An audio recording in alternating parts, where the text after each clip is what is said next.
नमस्कार दोस्तों, स्वागत है आपका अपने YouTube चैनल सुभाष क्लासेस में। हम आपके लिए लेकर आए हैं आज कक्षा 12 की भौतिक विज्ञान, जिसमें हम आपके लिए पहला चैप्टर लेके आए हैं विद्युत आवेश तथा कूलाम। हम विद्युत आवेश तथा कूलाम के बारे में चर्चा करेंगे इस चैप्टर में। ये आपके लिए पेपर की दृष्टि से 2021 के लिए बहुत ही यूजफुल है दोस्तों। यदि वीडियो अच्छा लगे तो वीडियो को लाइक कीजिए। यदि आपने अभी तक चैनल सब्सक्राइब नहीं किया तो चैनल को सब्सक्राइब कर दीजिए। हम आपकी बोर्ड एग्ज़ाम की तैयारियों के लिए रिवीजन क्लासेस और आपके नोट्स बनवाने के लिए ये वीडियो लेकर आए। यदि आपने नोट्स नहीं बनाए तो नोट्स बना लीजिए दोस्तों, आपके लिए बहुत इंपॉर्टेंट होने वाला है। विद्युत आवेश। वस्तु का आवेश क्या होता है दोस्तों? जब किसी वस्तु के परमाणुओं में इलेक्ट्रॉनों की संख्या प्रोटॉनों की संख्या से भिन्न हो तो उस वस्तु में एक प्रकार की शक्ति आ जाती है जिसे विद्युत आवेश कहते हैं। जब इलेक्ट्रॉनों और प्रोटॉनों की संख्या भिन्न होती है तब उनमें एक आवेश आ जाता है जिसे विद्युत आवेश कहते हैं।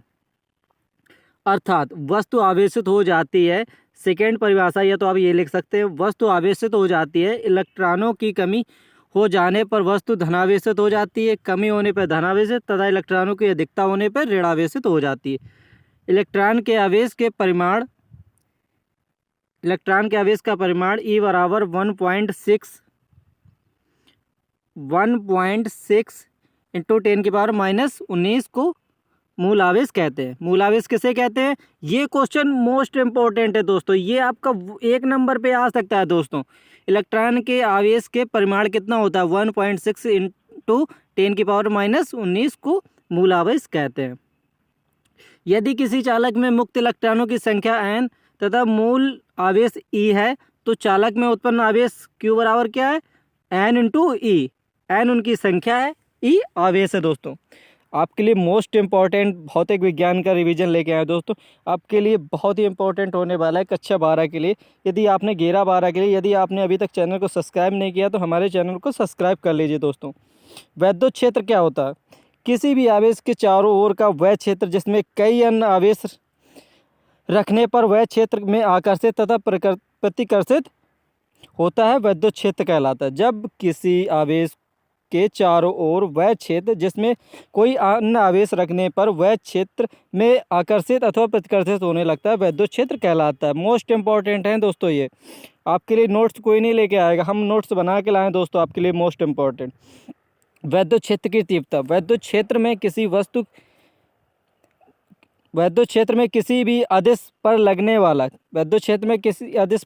वाला वह बल तथा उस बल की मात्रा का अनुपात ही वैद्युत क्षेत्र की तीव्रता कहलाता है। इसे ई से प्रदर्शित करते हैं। यदि वैद्युत क्षेत्र में कोई बल रखा गया है जिस पर Q आवेश तथा उस पर लगने वाला बल F है तो वैद्युत क्षेत्र की तीव्रता क्या हो जाएगी? उस क्षेत्र में लगने वाला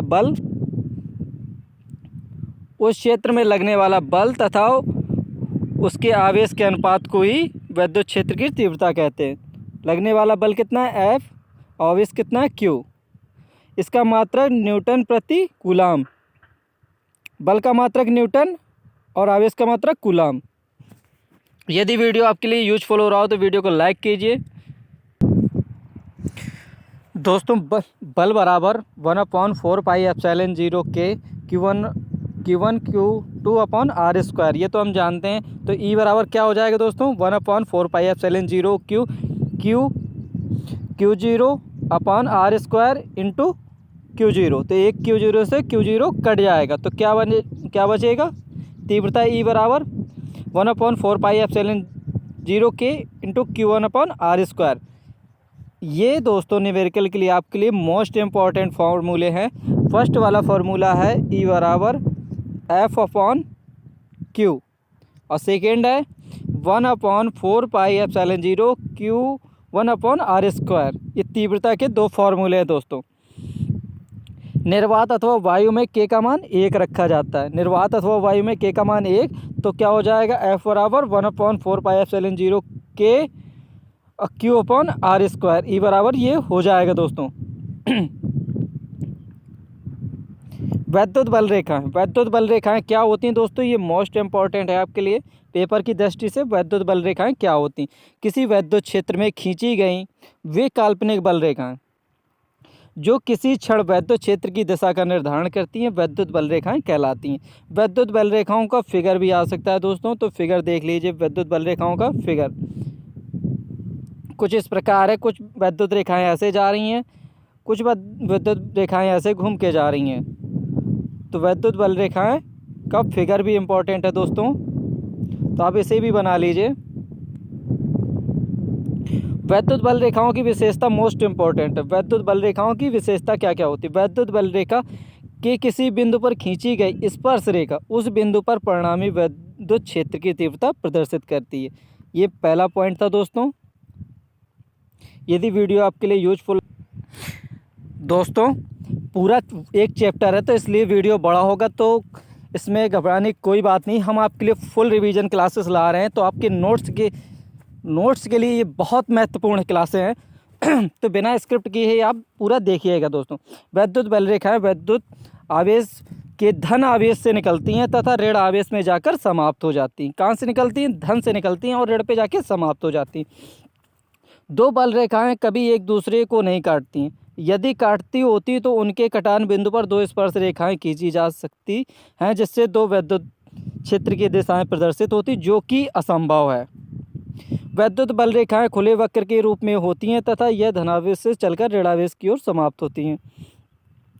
नेक्स्ट पॉइंट है दोस्तों, वैद्युत बल रेखाएं जिस स्थान से निकलती हैं तथा जिस स्थान पर मिलती हैं उन दोनों ही स्थानों पर पृष्ठ पर लंबवत होती हैं। किसी स्थान पर वैद्युत बल रेखाओं का पृष्ठ घनत्व बल उस रेखाओं की आधारित संख्या वैद्युत क्षेत्र की तीव्रता ई निर्धारण करती है। अर्थात वैद्युत बल रेखाएं जितनी सघन होगी तीव्रता उतनी ही अधिक होगी तथा वैद्युत क्षेत्र की तीव्रता उतनी ही अधिक होगी।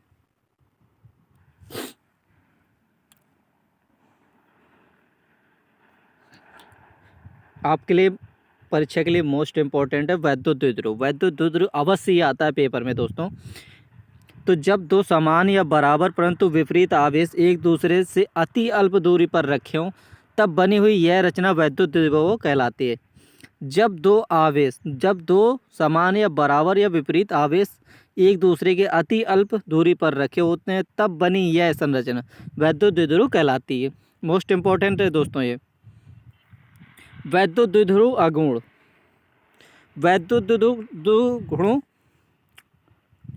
वैद्युत द्विध्रुव की रचना में यह व्यवस्था किन्हीं भी दो आवेशों में से एक आवेश तथा उनके बीच की दूरी के गुणनफल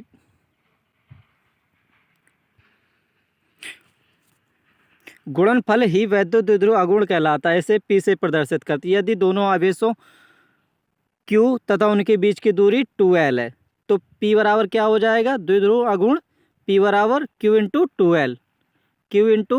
2L। इसका मात्रक होता है कूलाम मीटर या डिवाइवर। मोस्ट इम्पोर्टेंट है दोस्तों, द्विध्रुव अगुण का मात्रक कूलाम मीटर या डिवाइवर। वैद्युत द्विध्रुव के कारण उत्पन्न वैद्युत क्षेत्र की तीव्रता, हमें फॉर्मूला डेरिवेट करना है दोस्तों, ये कभी कभी आ जाता है, इंपॉर्टेंट है। वैद्युत द्विध्रुव के कारण वैद्युत क्षेत्र की तीव्रता निम्नलिखित दो स्थितियों में निर्धारित होती है। नंबर 1 अच्छी स्थिति अनुदैर्ध्य स्थिति, एक निरक्षीय स्थिति अनुप्रस्थ स्थिति। तो हम पहले निकालेंगे अच्छी स्थिति तथा अनुदैर्ध्य स्थिति या वैद्युत क्षेत्र की तीव्रता। दोस्तों फिगर बना लीजिए। फिगर मोस्ट इम्पॉर्टेंट है। एक आवेश हमने ये कोई छड़ है, इसमें -Q और +Q दो आवेश हैं।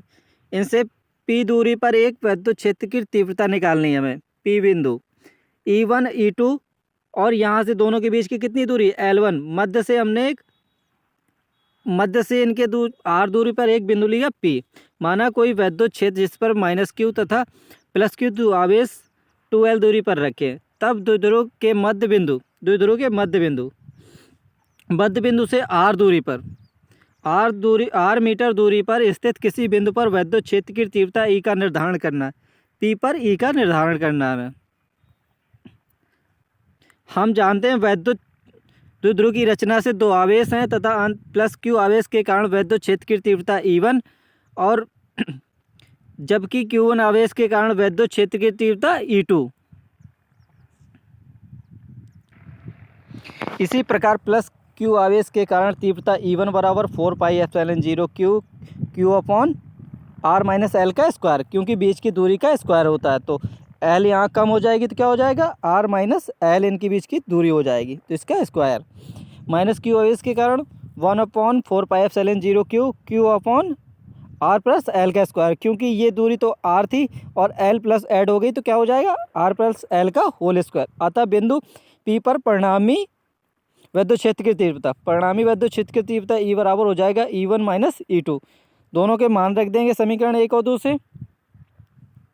E1 और E2 के मान रख दिए हमने समीकरण 1 और 2 से। और इनमें कॉमन क्या है दोस्तों, 1/4πε0 क्यू, अंदर क्या बचा 1/r माइनस एल का whole square minus 1/r plus l का होल स्क्वायर। इसे सॉल्व करेंगे दोस्तों, सॉल्व करने पर आएगा 1/4πε0 q upon 4πl r square minus l square. कैची गुणा करा के हम सॉल्व कर लेंगे दोस्तों। हम जानते हैं एल बहुत छोटा है आर से, तो इसलिए एल स्क्वायर और तो को नगण्य मानते हुए, क्योंकि कोई भी संख्या छोटी होती है उसका वर्ग करते हैं तो वो और भी छोटी हो जाती है दोस्तों, तो इसीलिए एल स्क्वायर को क्या नगण्य मानते हुए, तो क्या हो जाएगा विद्युत द्विध्रुव का गुण P बराबर 2QL। P बराबर क्या है 2QL। P का मान रख देंगे दोस्तों।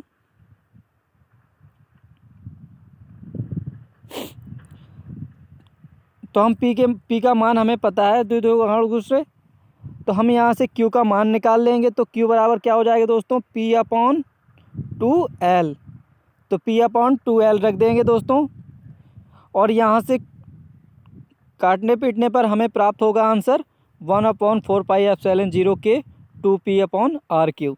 ये अभीष्ट आपकी अच्छी स्थिति में विद्युत द्विध्रुव आघूर्ण की तीव्रता आ गई दोस्तों। मोस्ट इम्पॉर्टेंट है, नोट कर लीजिए। अभी दोस्तों हमने अच्छी स्थिति में निकाला, अब निरक्षी स्थिति में विद्युत क्षेत्र की तीव्रता फिगर बना लीजिए दोस्तों। और ये कोई बिंदु P है दोस्तों। विद्युत क्षेत्र के मध्य बिंदु O से निरक्ष में स्थित किसी बिंदु P पर r मीटर की दूरी पर विद्युत क्षेत्र Q प्लस के कारण E1 तथा माइनस Q आवेश के कारण E2 तीव्रता उत्पन्न होती है। तब प्लस क्यू आवेश के कारण तीव्रता E1 बराबर 1/4πε0 के Q अपॉन बीच की दूरी का स्क्वायर होता है। तो दोस्तों बीच की दूरी क्या है, √r² प्लस एल स्क्वायर का होल स्क्वायर, माइनस क्यू आवेश के कारण 1/4πε0 q upon √l² plus r² plus l square का होल स्क्वायर। परिणामी तीव्रता क्या होगी दोस्तों, E बराबर E cos theta plus E2 cos theta. तो हम दोनों के मान रख देंगे समीकरण से, और जो कॉमन है वो निकाल लेंगे दोस्तों। कॉमन क्या, 1/4πε0 2Q cos थीटा अपॉन ये, तो यहाँ से हम जानते हैं cos थीटा बराबर L/r² प्लस एल स्क्वायर। तो cos थीटा के मान रख देंगे, तो तीव्रता आ जाएगी 1/4πε0 Q 2QL अपॉन रूट हट जाएगा दोस्तों, कितनी घात जुड़ जाएगी, एक घात और जुड़ जाएगी, तो r² प्लस एल स्क्वायर की घात हो जाएगी 3/2। यदि वीडियो अच्छा लग रहा हो तो वीडियो को लाइक कर। हम बोर्ड एग्जाम की दृष्टि से फुल रिवीजन क्लासेस ला रहे हैं आपके लिए, जो कि आपके लिए बहुत ही इंपॉर्टेंट होने वाली है। 1/4πε0 के 2QL upon r² plus l square की होल पावर 3/2। हम जानते हैं एल बहुत छोटा है, तो एल स्क्वायर को नगण्य मानते हुए, तो क्या हो जाएगा E बराबर 1/4πε0 के 2QL अपॉन r की पावर 3/2। तो 2 से 2 कट जाएगी, क्या बचेगा r3 दोस्तों। तो E बराबर क्या हो जाएगा 1/4π2QL अपॉन r3। पता है हमें P बराबर 2QL, तो यहाँ से Q का मान निकाल लेंगे, तो क्या आ जाएगा अभीष्ट निरक्षीय स्थिति में विद्युत क्षेत्र की तीव्रता 1/4πε0 के P/r3। एक समान विद्युत क्षेत्र में विद्युत द्विध्रुव पर लगने वाला बल आघूर्ण निकालते हैं दोस्तों। माना कोई एक विद्युत द्विध्रुव किसी एक समान विद्युत क्षेत्र E से क्षेत्र से थीटा कोण पर बनाते हुए रखा गया है। यदि विद्युत द्विध्रुव माइनस क्यू आवेश क्षेत्र की एक अक्ष की स्थिति में रखा गया प्लस क्यू आवेश अंदर अन्य स्थान पर रखा हुआ है, तब वैद्युत द्विध्रुव पर लगने वाला बलागुण टाउ बराबर बल गुणे क्रिया रेखा से लंबवत दूरी, क्रिया रेखा से लंबवत दूरी F इंटू BC। दोस्तों आपके लिए वैद्युत द्विध्रुव का आ सकता है दोस्तों, बहुत ही इंपॉर्टेंट है। हम जानते हैं यदि कूलाम आवेश ई क्षेत्र की तीव्रता पर रखा गया तब उस पर लगने वाला बल F बराबर Q इंटू ई। तो F का मान रख दे, इस आधार पर टाउ बराबर Q इंटू ई इंटू दूरी AC।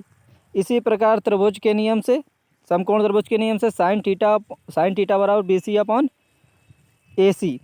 तो BC upon AC sine theta और AC बराबर 2L, तो BC बराबर 2L साइन थीटा। तब बलागुण क्या हो जाएगा दोस्तों, टाउ बराबर QE 2L sine theta, tau बराबर QE 2L साइन थीटा या टाउ बराबर PE साइन थीटा।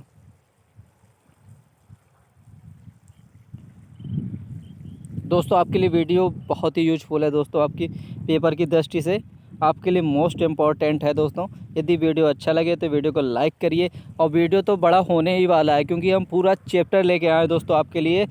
वैद्युत क्षेत्र में वैद्युत द्विध्रुव को घुमाने में किया गया कार्य, माना कोई वैद्युत द्विध्रुव जिसका आघूर्ण P बराबर 2QL है। ये फार्मूले हैं दोस्तों, याद कर लीजिएगा, आपके न्यूमेरिकल में काम आएंगे।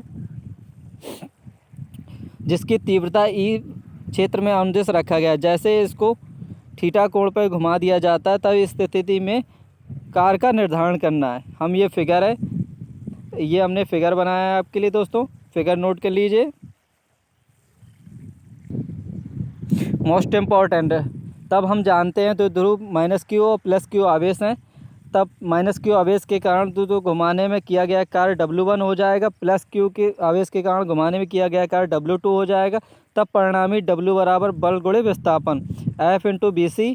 तो F का मान रख देंगे Q इंटू ई, BC का मान L minus L cos theta, QEL 1 minus cos theta. बल गुणे विस्थापन W2 का मान निकाल लेंगे फ्रेंड्स, तो F into AC QE 1 minus cos theta, ये दूसरा समीकरण हो जाएगा दोस्तों। अतः संपूर्ण द्विध्रुव को घुमाने में किया गया कार्य W बराबर W1 प्लस W2, समीकरण 1 और 2 से W का मान रखने पर W के मान रख देंगे तो 2QEL कॉमन हो जाएगा 1 माइनस कॉस थीटा। तो हम जानते हैं P बराबर 2QL, तो यहाँ से Q का मान निकाल लेंगे फ्रेंड्स। और फ्रेंड्स इस प्रकार आपका W बराबर PE 1 माइनस कॉस थीटा इसका आंसर हो जाएगा। यह हमारा टोटली किया गया कार्य आ जाएगा W बराबर PE 1 माइनस कॉस थीटा। यदि आपको वीडियो अच्छा लगे तो वीडियो को लाइक कर दिए। ऐसे ही हमारे अगले नेक्स्ट चैप्टर का रिवीजन क्लासेस देखने के लिए यदि आपने हमारा चैनल सब्सक्राइब नहीं किया तो सब्सक्राइब कर दीजिए, बेल आइकन ऑन कर दीजिए। हम डेली आपके लिए एक चैप्टर की क्लासेस लाएंगे और आपका 30 दिन में पूरा कोर्स रिवीजन करवा देंगे फिजिक्स और केमिस्ट्री का दोस्तों। और किसी भी सब्जेक्ट का करवाना हो तो आप उसके लिए हमें कमेंट करिएगा, जिस सब्जेक्ट का जिस भी क्वेश्चन में आपको प्रॉब्लम है हमें कमेंट करिएगा, हम आपका उसका फुल वीडियो बना के आपको सेंड करेंगे दोस्तों। धन्यवाद।